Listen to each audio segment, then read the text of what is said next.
Hello everyone, welcome to Y academy. जैसे कि आपको पता है साउंड ट्रेनिंग टेस्ट हो गया है, तो आज हम उसके आंसर की के साथ कुछ सोल्यूशन डिस्कशन करेंगे। तो चलिए पहले क्वेश्चन के ऊपर। पहला क्वेश्चन आपके सामने ये है, moving train is brought to rest within 20 second by applying brake. If the retardation due to the brake is 2 metre per second square, then find the initial velocity. Okay, तो यहाँ पे retardation हो रहा है और यहाँ पे आपको पता है जो रिटार्डेशन होता है वो वेलोसिटी के अपोजिट डायरेक्शन में होता है। जैसे कि ये गाड़ी ऐसे चल रही है तो इनिशियल वेलोसिटी u और रिटार्डेशन ऐसे हो रहा होगा, जो कि ऑलरेडी आपको दे रखा है 2 metre per second square. So you have to find what was the initial velocity. अच्छा, तो ये बोल रहा है कि फाइनली रुक जा रहा है तो फाइनल वेलोसिटी तो जीरो हो गया। तो फाइनल वेलोसिटी अगर जीरो हो गया, इनिशियल वेलोसिटी आपको फाइंड करना पड़ेगा और एक्सेलरेशन वेलोसिटी के ऑपोजिट डायरेक्शन में है, वेक्टर क्वांटिटी है, तो डायरेक्शन को असाइन करने के लिए अगर हम ये डायरेक्शन को पॉजिटिव मान रहे तो ये वाले डायरेक्शन को हमें नेगेटिव मानना पड़ेगा। तो एक्सेलरेशन यहाँ पे -2 मीटर पर सेकेंड स्क्वायर आपका हो जाएगा। ठीक, तो इक्वेशन ऑफ मोशन लगा दूंगा, v is equal to u plus a t. तो यहाँ पे v जीरो हो गया, u आपको फाइंड आउट करना है, a आपका -2 और t आपका हो गया 20 सेकंड में ये रुक रहा है। तो u हो गया आपका 40 मीटर पर सेकंड। u आपका हो गया 40 मीटर पर सेकंड। चलिए, ये आपका हो गया 40 मीटर पर सेकंड, ऑप्शन 4। चलिए नेक्स्ट क्वेश्चन देखिए। नेक्स्ट क्वेश्चन क्या दे रखा है, car moving with speed of 40 kilometre per hour can be stopped by applying brake after at least 2 metre. If the same car is moving with speed of 80 kilometre per hour, what is the minimum stopping distance. क्या आपको stopping distance का direct formula पता है? अगर नहीं पता है तो आप डायरेक्टली निकाल भी सकते हो। जैसे कि थर्ड इक्वेशन ऑफ मोशन आपको पता है, v square minus u square is equal to 2as, है ना। स्टॉपिंग डिस्टेंस मतलब फाइनली रुकने ही वाला है तो फाइनल वेलोसिटी तो जीरो हो जाएगा, और स्टॉप कर रहा है मतलब रुक रहा है तो कहीं ना कहीं रिटार्डेशन हो रहा है। तो यहाँ पे है ना, v स्क्वायर तो जीरो हो गया, v स्क्वायर आपका जीरो हो गया माइनस यू स्क्वायर, और यहाँ पे रुक रहा है तो कहीं ना कहीं ये रिटार्डेशन हो रहा होगा, और एक्सेलरेशन वेलोसिटी के ऑपोजिट डायरेक्शन में लगेगा तो यहाँ पे -2as। तो यहाँ पे माइनस माइनस कैंसिल हो जाता है, तो s आपका हो जाता है u स्क्वायर बाय 2a। तो ये आता है आपका स्टॉपिंग डिस्टेंस। यहाँ पे आप देख सकते हो जो स्टॉपिंग डिस्टेंस है that is directly proportional to square of initial velocity. और यहाँ पे आप देख सकते हो initial velocity 40 kilometre per hour जब था तो ये 2 मीटर पे रुक रहा था, स्टॉपिंग डिस्टेंस 2 मीटर था। और जैसे ही आप इनिशियल वेलोसिटी को डबल कर दोगे तो ऑब्वियसली इनिशियल वेलोसिटी को डबल करने पे स्टॉपिंग डिस्टेंस आपका 4 गुना हो जाएगा। तो पहले 2 मीटर था तो इसका 4 गुना कितना हो जाएगा, 8 मीटर। तो ये आपका ऑप्शन हो जाएगा, ऑप्शन 1। ठीक है, इस तरीके से हम क्वेश्चन नंबर 3 पे चलते हैं। क्वेश्चन नंबर 3 आपका है, एक पार्टिकल सर्कुलर मोशन में घूम रहा है विथ इंक्रीजिंग स्पीड, है ना। स्पीड यहाँ पे इंक्रीजिंग मैनर में है, तो आपको पता चल रहा है अगर स्पीड बढ़ रहा है टाइम के साथ तो कहीं ना कहीं टेंजेंशियल एक्सेलरेशन भी होगा जो स्पीड को बढ़ा रहा होगा, और साथ ही साथ डायरेक्शन भी चेंज हो रहा है तो कहीं ना कहीं सेंट्रीपिटल एक्सेलरेशन भी होगा। तो दोनों यहाँ पे एक्सेलरेशन आपको मिलेंगे। तो option 3 is the correct answer. ठीक है, तो चलिए नेक्स्ट क्वेश्चन आपका जो है question number 4। The same amount of force is acting on two bodies of different masses, 2 kg and 4 kg initially at rest. The ratio of the time needed to acquire same final velocity. अच्छा, तो यहाँ पे दो body है ना, तो मैं यहाँ पे बता देता हूँ, दो बॉडी है। तो यहाँ पे एक 2 kg है, m1 आपका है 2 kg, और m2 जो है आपका ये है आपका 4 kg, I think 4 kg। m2 जो है आपका 4 kg। ठीक है, m2 जो है आपका 4 kg, है ना, और इनिशियली रेस्ट पे है तो इसका भी इनिशियल वेलोसिटी u और इसका भी इनिशियल वेलोसिटी u 0 है ना। सेम फाइनल वेलोसिटी इनको अचीव कराना है ना। तो हमें फोर्स अप्लाई करना पड़ेगा। लेकिन यहाँ पे कंडीशन क्या दे रखा है, दोनों के ऊपर हमें सेम फोर्स अप्लाई करना है और कितने समय तक अप्लाई करना है कि दोनों का फाइनल वेलोसिटी सेम हो जाए। तो मैंने यहाँ पे एफ फोर्स अप्लाई किया t1 समय के लिए और यहाँ पे एफ फोर्स अप्लाई किया t2 समय के लिए, तभी इनका वेलोसिटी क्या होगा, फाइनल वेलोसिटी जो है सेम होगा।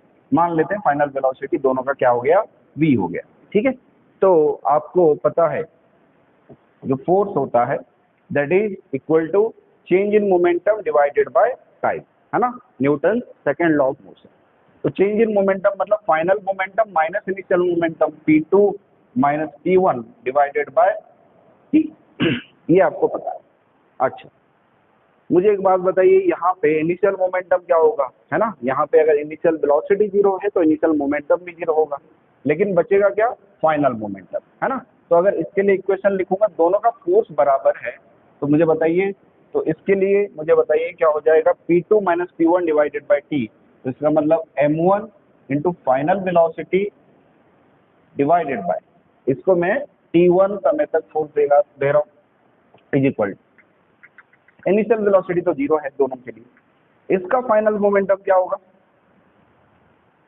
मास है m2 और फाइनल वेलोसिटी दोनों को सेम देना है तो v डिवाइडेड बाय, यहाँ पे मैं कितने समय तक फोर्स लगा रहा हूँ, t2 समय तक। वेरी गुड, तो यहाँ पे आप देख सकते हो फाइनल वेलोसिटी दोनों को सेम देना है, तो ये हो गया, है ना। तो हमें रेशियो निकालना है और आपको क्या दे रखा है यहाँ पे, m1 डिवाइडेड बाय m2 आपको दे रखा है ना, m1 इज टू m2 का रेशियो दे रखा है यहाँ पे आप देख सकते हो, है ना, 2 kg एंड 4 kg। तो m1 कितना है 2 kg और m2 कितना है 4 kg। तो यहाँ पे अगर आप देख सकते हो t1 डिवाइडेड बाय t2 जो हो जाएगा that will B m1 divided by m2, और m1 कितना है 2 kg, आई थिंक m1 आपका 2 kg है और m2 है आपका 4 kg, that will B 1/2, 1:2 is the answer, 1:2 is the answer, that is option number 2। तो ये हो गया क्वेश्चन नंबर 4 आपका। ठीक है, नेक्स्ट क्वेश्चन पे चलते हैं। The direction of impulse. अच्छा, इम्पल्स आपको अच्छे से पता है, इम्पल्स होता क्या है, इम्पल्स आपका क्या होता है, इम्पल्स होता है आपका चेंज इन मोमेंटम। बेसिकली ये होता है change in momentum, it is equal to force multiplied by time, force multiplied by time. तो ये जो इम्पल्स है इसी को इम्पल्स बोलते हैं, है ना। तो ये जो इम्पल्स है ये वेक्टर क्वांटिटी है, तो इसका डायरेक्शन वही होगा जो फोर्स का डायरेक्शन होगा। बहुत सिंपल है, उसका डायरेक्शन वही होगा जो फोर्स का डायरेक्शन होगा, same as that of net force. ठीक है, तो ये हो गया ऑप्शन 1। अच्छा, क्वेश्चन नंबर 6, अगर लीनियर मोमेंटम 5% इंक्रीज कर रहा है तो काइनेटिक एनर्जी कितना परसेंट यहाँ पे इंक्रीज करेगा। तो यहाँ पे आप लगाओगे थोड़ा सा एरर एनालिसिस, यहाँ पे आप लगाओगे थोड़ा सा एरर एनालिसिस लगाओगे। थोड़ा सा मैं बता देता हूँ कैसे। जैसे कि आपको पता है काइनेटिक एनर्जी जो है, काइनेटिक एनर्जी का आपको फॉर्मूला पता है, that is p² divided by 2x, है ना। मास तो चेंज नहीं होगा, तो यहाँ पे मोमेंटम चेंज होगा तो काइनेटिक एनर्जी यहाँ पे चेंज हो जाएगा, है ना। According to error analysis, error analysis क्या कहता है, यहाँ पे delta k divided by k, fractional change in kinetic energy is equal to twice of fractional change in momentum. यहाँ पे परसेंटेज चेंज आपको दे रखा है ना, तो परसेंटेज चेंज के लिए आप क्या करेंगे, मल्टीप्लाइड बाय 100 कर देंगे, सिंपल है। तो यहाँ पे फ्रैक्शनल चेंज आपको मिल जाएगा, ठीक, फ्रैक्शनल चेंज यहाँ पे मिल जाएगा।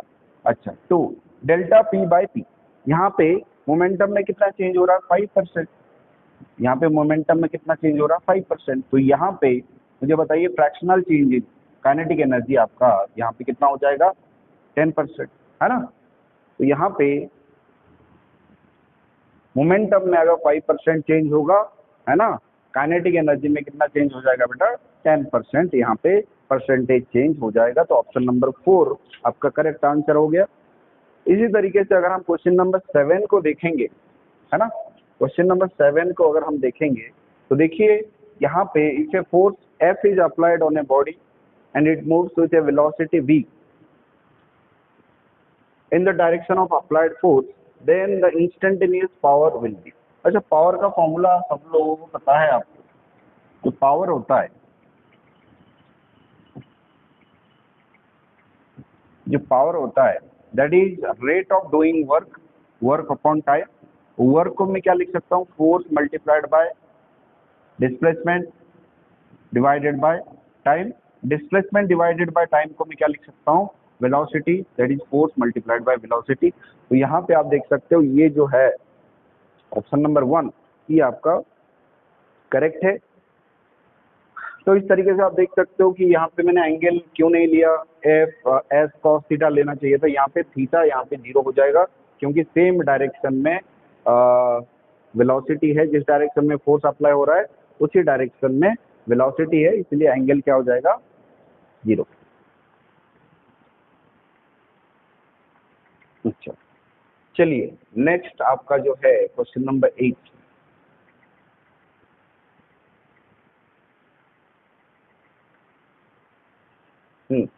The law of energy conservation. The law of conservation of energy implies that energy can neither be created nor be destroyed. It can be converted from one form to another form. ये question number 4 आपका।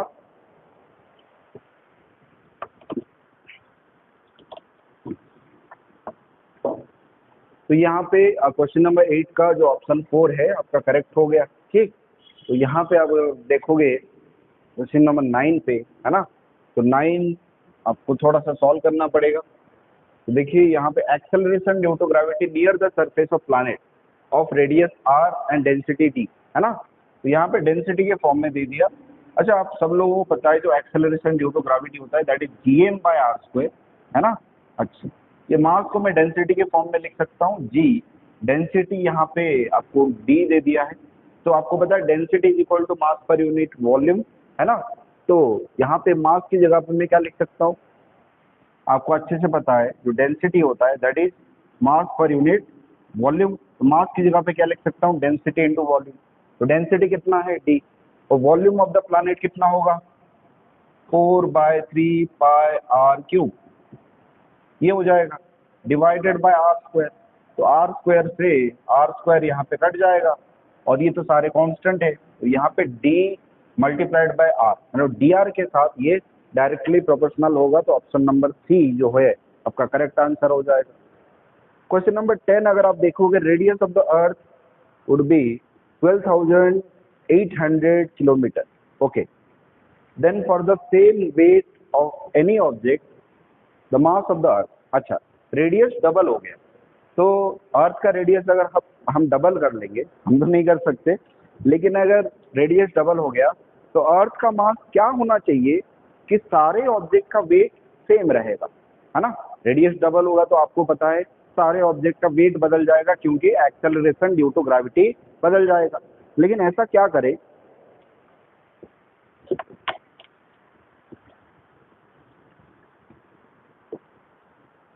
जो अर्थ है उसका मास को कैसे change करे कि हमारा सारे ऑब्जेक्ट का वेट सेम रहेगा। तो आप देख सकते हो जो नया एक्सेलरेशन ड्यू टू ग्रेविटी होगा, है ना? तो क्या हो जाएगा बेटा? जी नया मास डिवाइडेड बाय रेडियस, यहाँ पे डबल हो जा रहा है ऑलमोस्ट, क्योंकि 6400 जो है वो एक्चुअल रेडियस है, 12800 मतलब डबल हो गया। तो 2r का स्क्वायर यहाँ पे अब देख सकते हो। तो यहाँ पे G M prime divided by ये हो गया आपका 4r²। तो ये बात हो गई, है ना? तो आपको पता है हमें वेट को क्या करना है? सेम रखना है। वेट को सेम रखना है मतलब हमें एक्सेलरेशन ड्यू टू ग्रेविटी को सेम रखना है। तो जो जी प्राइम है that must be equal to g, है ना? जी प्राइम को जी के बराबर रखना पड़ेगा। और जी का वैल्यू क्या होता है? G M divided by r²। और जी प्राइम का वैल्यू मैंने क्या निकाला? G M prime divided by 4r²। तो यहाँ पे r² जी जी यहाँ पे कैंसिल हो जाएगा, तो m प्राइम आपका हो जाएगा 4m। m प्राइम आपका कितना हो जाएगा? 4m, है ना? जो पहले वाला मास है ना उसका 4 गुना अगर हम मास कर देंगे तो सारे ऑब्जेक्ट का वेट क्या होगा? सेम। और पहले वाला मास कितना होता है? 6 × 10⁻24 kg होता है, इसका 4 गुना कर देंगे तो यहाँ पे हो जाएगा 24, यहाँ पे 4 टाइम्स कर देंगे, 24 इंटू 10⁻24 केजी आपका आंसर हो जाएगा। तो ऑप्शन 4 आपका आंसर हो जाएगा। तो जब स्प्रिंग बैलेंस पे हम वेट को मेजर करते हैं, आप सबको पता है ना। तो यहाँ पे क्वेश्चन नंबर 11 भी आपको डायरेक्ट आंसर आपको दिख रहा है, क्योंकि जो स्प्रिंग बैलेंस है वो क्या करता है बेसिकली, वो बेसिकली फोर्स मेजर करता है, मतलब वेट मेजर करता है ना। तो यहाँ पे मास मेजर नहीं करता, इनर्शिया मेजर नहीं करता, एक्सेलरेशन मेजर नहीं करता, क्या मेजर करता है, वेट मेजर करता है। क्वेश्चन नंबर 12 पे आते हैं हम सीधा। तो 12 पे अब 12 देखो एक बार। अच्छा, तो एक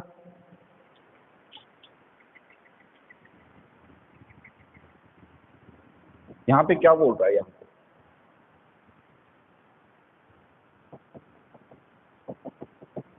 ये हो गया आपका, है ना,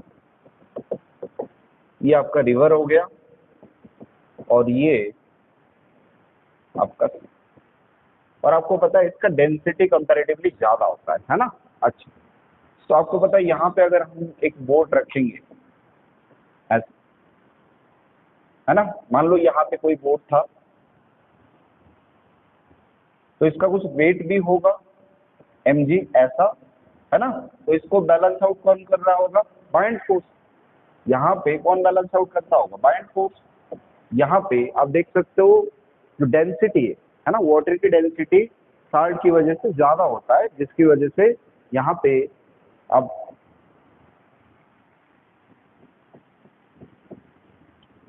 जो बाइंड फोर्स होता है, अब सबको पता है जो बाइंड फोर्स होता है कितना होता है बेटा, जितना वाटर ये डिस्प्लेस करता है उसके वेट के बराबर यहाँ पे बाइंड फोर्स लगता है। अच्छा, मान लेते हैं यहाँ पे वाटर डिस्प्लेस हुआ, उसका मास है mw, है ना, इंटू जी, है ना, इतना वाटर डिस्प्लेस किया, और जितना वाटर डिस्प्लेस किया उसके वेट के बराबर क्या लगेगा, बाइंड फोर्स लगेगा।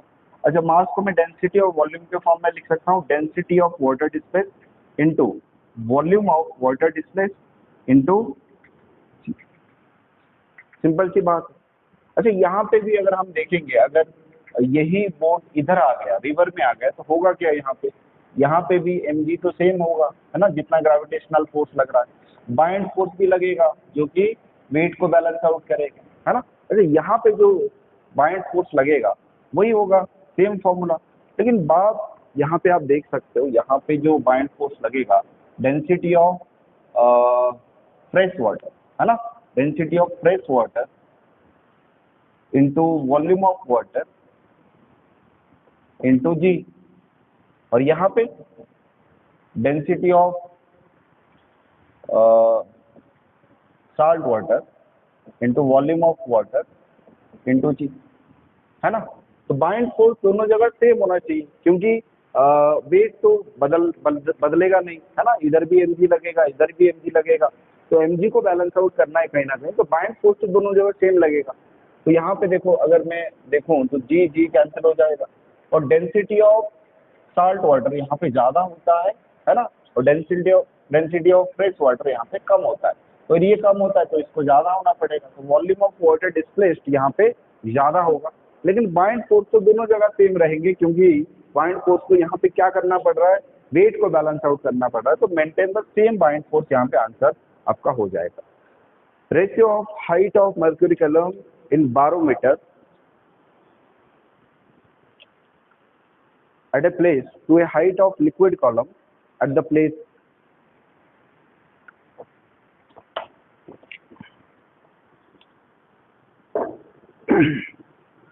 ratio of height of mercury column in barometer at a place to a height of liquid column at the same place is 1:4. The density of liquid is mercury का density आपको दे रखा है ना। तो ये बात है कि दो कॉलम है यहाँ पे, इस तरीके से दो ट्यूब है, और यहाँ पे आप देख सकते हो जो लिक्विड है वो कितना राइज कर रहा है, 4h, क्योंकि यहाँ पे आप देख सकते हो जो हाइट का रेशियो दे रखा है 1:4, तो लिक्विड कितना राइज कर रहा है, 4h, और मर्क्यूरी कितना राइज कर रहा है, मर्क्यूरी कितना राइज कर रहा है, एच। ठीक है, यहाँ पे भी एटमॉस्फेरिक प्रेशर लग रहा होगा, यहाँ पे भी एटमॉस्फेरिक प्रेशर लग रहा होगा। तो बेस पे जो प्रेशर होगा, यहाँ पे जो प्रेशर होगा, दोनों के लिए सेम होगा। तो यहाँ पे अगर मैं देखूं density of mercury into g into h, यहाँ पे भी बेस में जो प्रेशर होगा वो सेम होगा। Density of liquid into g into height 4h। तो जी से जी मर्क्यूरी की डेंसिटी पता है ना। तो इस तरीके से आप कैलकुलेट कर सकते हो, एच से एच कट जाएगा और डेंसिटी ऑफ लिक्विड आपका क्या हो जाएगा, मर्क्यूरी की जो डेंसिटी है 13.6 डिवाइडेड बाय 4 कर दोगे तो आपको आंसर मिल जाएगा, दैट इज 3.4 ग्राम पर क्यूबिक सेंटीमीटर। अच्छा, अगर हम देखेंगे जो पिच होता है साउंड की, जो एक क्वालिटी है ना, साउंड की कैरेक्टरिस्टिक्स होता है, आपको पता है लाउडनेस, पिच एंड क्वालिटी, है ना, 3 कैरेक्टरिस्टिक्स होता है। तो जो पिच होता है वो डिपेंड करता है कहीं ना कहीं फ्रीक्वेंसी के ऊपर, और फ्रीक्वेंसी डिपेंड करता है मेम्ब्रेन या स्ट्रिंग की टाइटनेस के ऊपर। जितना टाइट करोगे उतना तेजी से वो ऑसिलेट या वाइब्रेट करेगा, उसका फ्रीक्वेंसी ज़्यादा होगा तो पिच ज़्यादा होगा। तो यहाँ पे अगर हम टाइट कर रहे हैं स्ट्रिंग को तो कहीं ना कहीं वो हाइयर फ्रीक्वेंसी के साथ ऑसिलेट करेगा तो पिच बढ़ जाएगा। यहाँ पे आपका आंसर होगा 14.1, है ना। तो ये आपका आंसर हो जाएगा। इस तरीके से हम क्वेश्चन नंबर 14 तक, है ना, आराम से कर सकते हैं।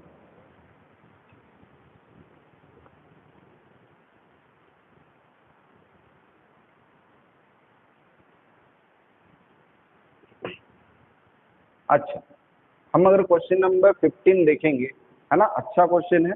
थोड़ा सा अगर आप देखोगे तो मैं आपको बताता हूँ ये क्वेश्चन को कैसे हम सॉल्व करें। यहाँ पे देखिए, यहाँ पे क्या है, जो स्ट्रिंग है इसका भी मास है ना, और जो ब्लॉक यहाँ पे टंगा हुआ है इसका भी मास है। ठीक है, एक बार देख लेता हूँ मैं। इसका लेंथ L है और मास क्या है, m1।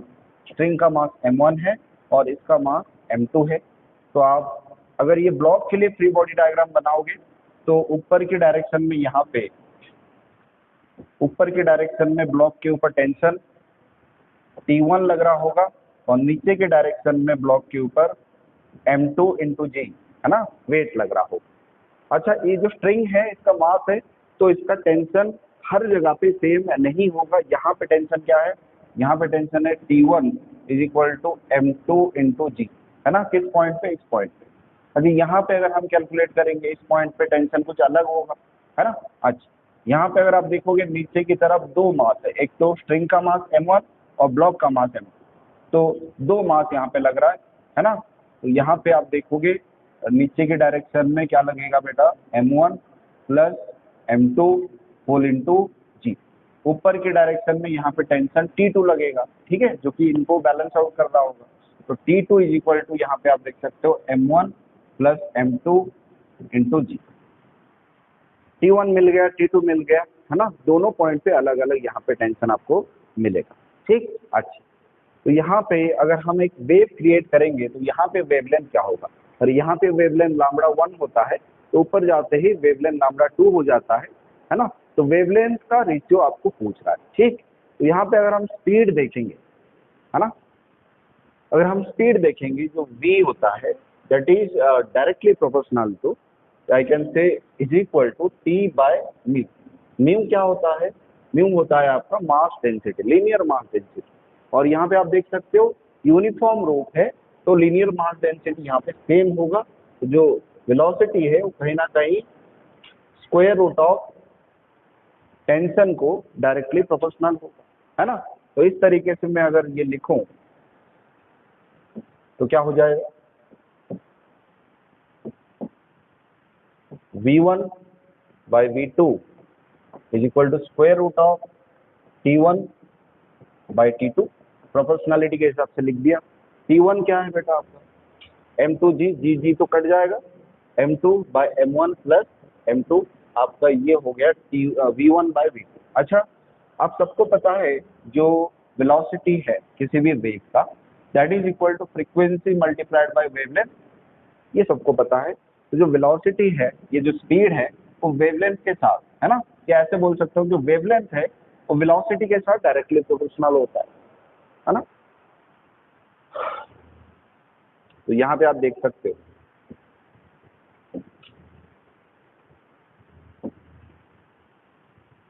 तो यहाँ पे जो वेलोसिटी होता है that is equal to frequency multiplied by wavelength, है ना। वेवलेंथ जो होता है that is v by f, इस तरीके से v बाय f, है ना। तो यहाँ पे इस फॉर्मूला को यूज करके, ठीक है, फ्रीक्वेंसी तो कांस्टेंट हो जाएगा, फ्रीक्वेंसी यहाँ पे आपका कांस्टेंट हो जाएगा, ठीक। तो इस फॉर्मूला को यूज करके आप यहाँ तक पहुंच सकते हो। यहाँ पे आंसर हो जाएगा m1 plus m2 divided by m2, है ना। तो यहाँ पे आप ये आंसर तक पहुंच सकते हो। क्वेश्चन नंबर 15 का ऑप्शन नंबर 4 जो है वो आपका आंसर आएगा, ठीक है। यहाँ पे आप देख सकते हो, ठीक। क्वेश्चन नंबर 16 अगर हम देखेंगे,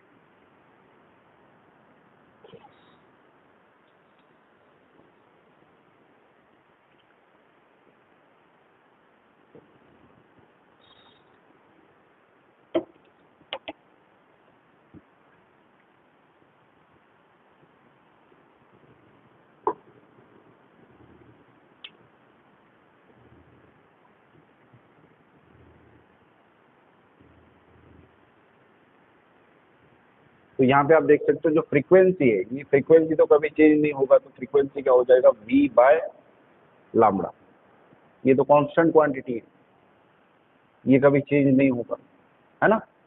तो यहाँ पे v1 v2 का रेशियो आपको पता है, तो यहाँ पे v1, यहाँ पे लैम्बडा 1, और जो दूसरा फ्रीक्वेंसी है ना, यहाँ पे जो फ्रीक्वेंसी होगा ये भी कांस्टेंट रहेगा, तो v2 बाय लैम्बडा 2, ऐसे करके, है ना, ये रेशियो आप निकाल सकते हो। लैम्बडा 2 बाय लैम्बडा 1 का जो रेशियो है that will B m1 plus m2 divided by m2। यहाँ पे अगर मैं करूँ तो आप देख सकते हो लैम्बडा 2 डिवाइडेड बाय लैम्बडा 1, ये आपका हो जाएगा v1 डिवाइडेड बाय v2, हाँ, ये आपका हो जाएगा v1 divided by v2। Lambda 2 divided by lambda 1, ये आपका हो जाएगा v2 बाय v1, ये आपका हो जाएगा v2 बाय v1। अच्छा, v1 बाय v2 हमने ये निकाला, तो v2 बाय v1 क्या हो जाएगा m1 plus m2 divided by m2 का स्क्वायर हो, ये हो गया। अच्छा, क्वेश्चन नंबर 16 भी बहुत इजी है, अगर आप देखोगे l is equal to l naught 1 plus alpha delta t, ये बात है ना। तो यहाँ से एल नॉट अगर मैं इधर लेके आऊँ तो क्या हो जाएगा एल माइनस एल नॉट, और ये जो एल नॉट है इसको मैं डिवाइड कर दूँ, क्रॉस पहले मल्टीप्लाई किया L not plus L not alpha delta T, फिर इस एल नॉट को इधर लेके आया एल माइनस एल नॉट, फिर ये जो एल नॉट है इसको अगर मैं इधर नीचे लेके आ जाऊँ तो ये क्या हो जाएगा अल्फा डेल्टा टी, है ना। तो ये क्या है change in length divided by original length is equal to alpha delta T, इसको हम बोलते हैं fractional change in length, multiplied by 100 करेंगे तो परसेंटेज आएगा। तो यहाँ पे delta L divided by L naught multiplied by 100 अगर आप करोगे that will be percentage change in length, है ना। तो alpha delta T multiplied by 100, alpha यहाँ पे आपको दे रखा है 10 टू द पावर माइनस 5, और डेल्टा टी, है ना, डिग्री सेल्सियस में चेंज हो रहा है 100 डिग्री, तो केल्विन में भी 100 केल्विन ही होगा, तो 10 टू द पावर 2 केल्विन, और यहाँ पे आप देख सकते हो अल्फा डेल्टा टी, और यहाँ पे फिर से 100 है तो 10 टू द पावर 2, यहाँ पे हो जाएगा 10 to the power minus 1, that is 0.1 आपका आंसर हो जाएगा, 0.1%। इस तरीके से आप क्वेश्चन नंबर 17 को भी हैंडल कर सकते हो। क्वेश्चन नंबर 17 जो है आपका,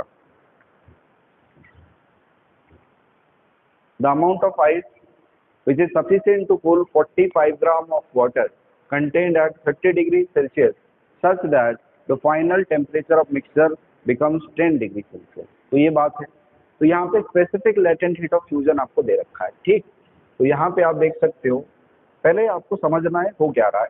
यहाँ पे हम आइस ऐड कर रहे हैं, है ना, आइस ऐड कर रहे हैं किसमें, वाटर, 45 ग्राम ऑफ वाटर, और इसका इनिशियल टेम्परेचर कितना था 30 डिग्री सेल्सियस, और हमें कहाँ तक लेके जाना है 10 डिग्री सेल्सियस, ठीक है। तो आइस ऐड करेंगे तो आइस पिघलेगा, जब पिघलेगा तो ये हीट को गेन करेगा, इसके अंदर जो हीट है उसको गेन करेगा, तो इसका टेम्परेचर फॉल करेगा। तो इस तरीके से यहाँ पे कौन टेम्परेचर किसका टेम्परेचर बढ़ेगा, किसका टेम्परेचर घटेगा, कौन हीट लॉस करेगा और कौन हीट गेन करेगा।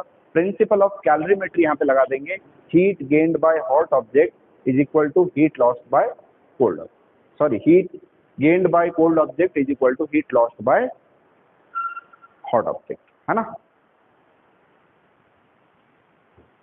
यहाँ पे वही करेंगे, यहाँ पे हम देखो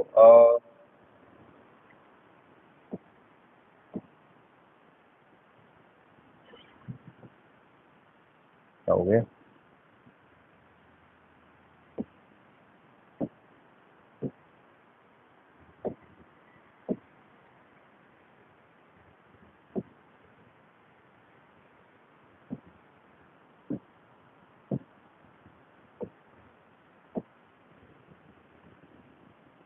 तो यहाँ पे देख सकते हो 45 gram of water contain at 30 degree Celsius. Okay, तो पहले हम देखते हैं कौन हीट गेन करेगा और कौन हीट लॉस करेगा, है ना।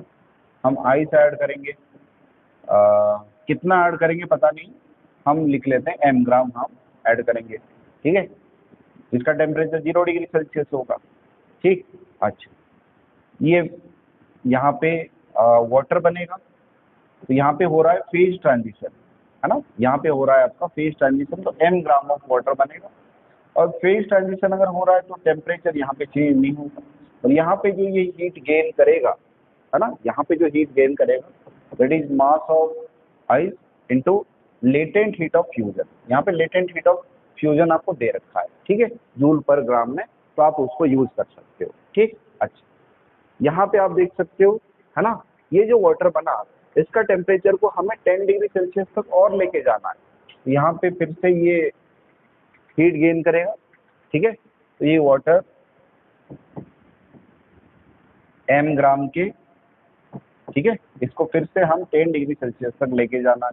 तो यहाँ पे जो आप फॉर्मूला लगाओगे, यहाँ पे टेम्परेचर चेंज हो रहा है, फेज ट्रांजिशन नहीं हो रहा है, तो यहाँ पे आप लगा दोगे mc delta T, mass into specific heat capacity of water, जो कि सीजीएच यूनिट में 1 होता है, और delta T change in temperature कितना है 10 degree Celsius.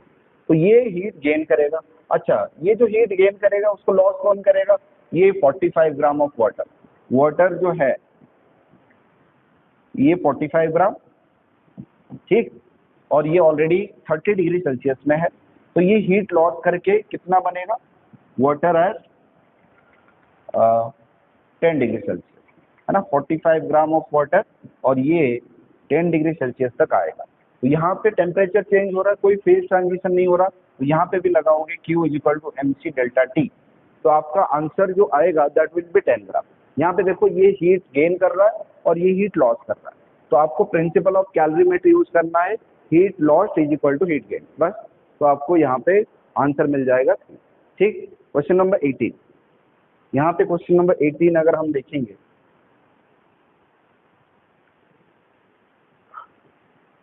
The internal resistance of a cell, question number 18 अगर देखेंगे, the internal resistance of a cell of EMF 2 volt is 0.1 ohm, it is connected to a resistance of 3.9 ohm, the voltage across the cell, है ना।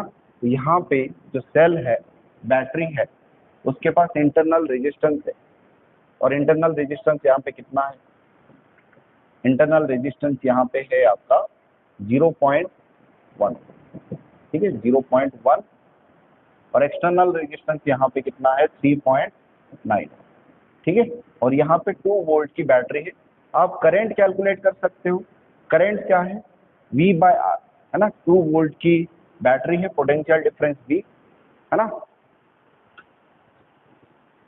तो यहाँ पे 2 volt हो गया potential difference, है ना। टोटल रेजिस्टेंस यहाँ पे सर्किट में कितना है 3.9.1, ये हो गया 4, है ना।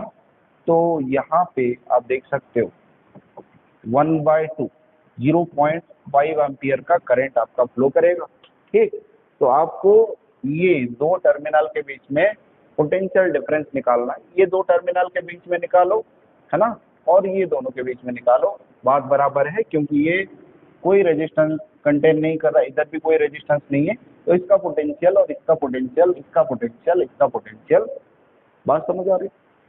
यहाँ पे कोई रेजिस्टेंस नहीं है, इसका पोटेंशियल जो होगा इसका पोटेंशियल वही होगा। यहाँ पे भी कोई रेजिस्टेंस नहीं है, पोटेंशियल ड्रॉप नहीं होगा, तो यहाँ पे जो पोटेंशियल होगा यहाँ पे भी वही पोटेंशियल होगा। तो यहाँ दो टर्मिनल के बीच में आप पोटेंशियल डिफरेंस निकालो, या ये जो दो पॉइंट है इनके बीच में पोटेंशियल डिफरेंस निकालो, बात बराबर है। क्योंकि रेजिस्टेंस नहीं है तो पोटेंशियल ड्रॉप नहीं होगा, तो इधर जितना पोटेंशियल इधर भी उतना पोटेंशियल, इधर जितना पोटेंशियल इधर भी उतना पोटेंशियल, क्योंकि बीच में रेजिस्टेंस नहीं। तो मैं क्या करता हूँ, ये दो टर्मिनल के बीच में अगर चाहो तो निकाल सकते हो, नहीं तो इन दो पॉइंट के बीच में निकाल लो। यहाँ पे करंट आपको पता चल गया 0.5 एम्पियर, रेजिस्टेंस पता है, तो पोटेंशियल डिफरेंस आप निकाल सकते हो, मल्टीप्लाई करोगे तो 1.95 यहाँ पे आएगा। यहाँ पे ईएमएफ ऑफ द कॉम्बिनेशन यहाँ पे आपको बताना है 1.5 1.5 1.5 सेम पोलरिटी के साथ लगा रहे, यहाँ पे 1.5 वोल्ट अपोजिट पोलरिटी के साथ लग रहा है, तो इनको ऐड करेंगे तो 4.5 वोल्ट, फिर माइनस करेंगे तो 1.5 वोल्ट, तो यहाँ पे आंसर हो जाएगा आपका 3 वोल्ट। ठीक, सेम पोलरिटी में ऐड करेंगे, अपोजिट पोलरिटी में सब्ट्रैक्ट करेंगे, तो ऐड करेंगे तो 4.5 वोल्ट, यहाँ पे माइनस 1.5 वोल्ट, तो यहाँ पे 3 वोल्ट आपका हो जाएगा।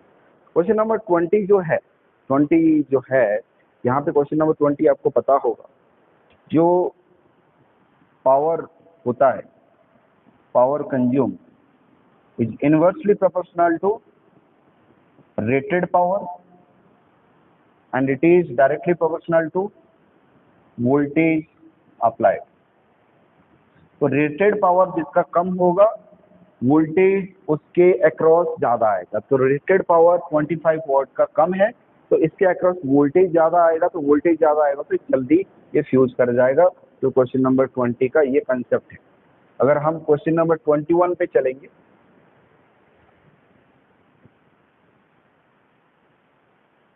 तो 21 ये है ना, जो सर्कुलर लूप होता है उसके सेंटर में जो मैग्नेटिक फील्ड बनता है ना, जो मैग्नेटिक लाइंस ऑफ फोर्स आप देखते हो, that will be perpendicular to the plane of circular loop, ये आपको ऑलरेडी पता है। यहाँ पे कॉन्वेक्स मिरर दे रखा है, फोकल लेंथ 20 सेंटीमीटर है ना, मिरर फॉर्मूला हम यूज करेंगे, और मिरर फॉर्मूला यूज करके हम इमेज डिस्टेंस हम आराम से फाइंड कर सकते हैं। ठीक है, फोकल लेंथ यहाँ पे कॉन्वेक्स मिरर का फोकल लेंथ यहाँ पे दे रखा है, और कॉन्वेक्स मिरर का फोकल लेंथ आपको पता है पॉजिटिव होता है ना, कॉन्वेक्स मिरर का फोकल लेंथ आपको अच्छे से पता है पॉजिटिव होता है ना, सेंटीमीटर में दे रखा है। Object distance in front of the mirror रखा है, तो यहाँ पे ऑब्जेक्ट डिस्टेंस -10 सेंटीमीटर ले लेंगे, और v के लिए हम क्या करेंगे, हम लगा देंगे mirror formula. Which of the following power in dioptre is preferred to read small letters in newspaper, है ना।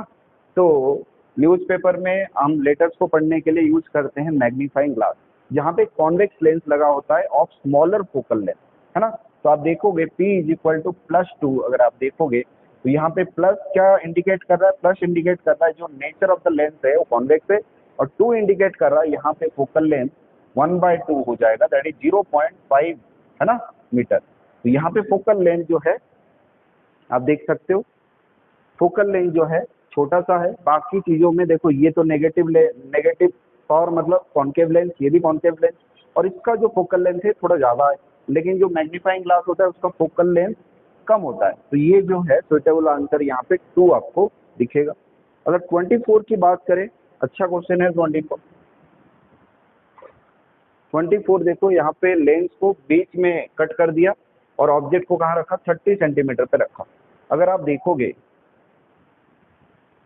अगर आप फोकल लेंथ का फॉर्मूला देखोगे 1/f = NL / NM -1 1/R1 - 1/R।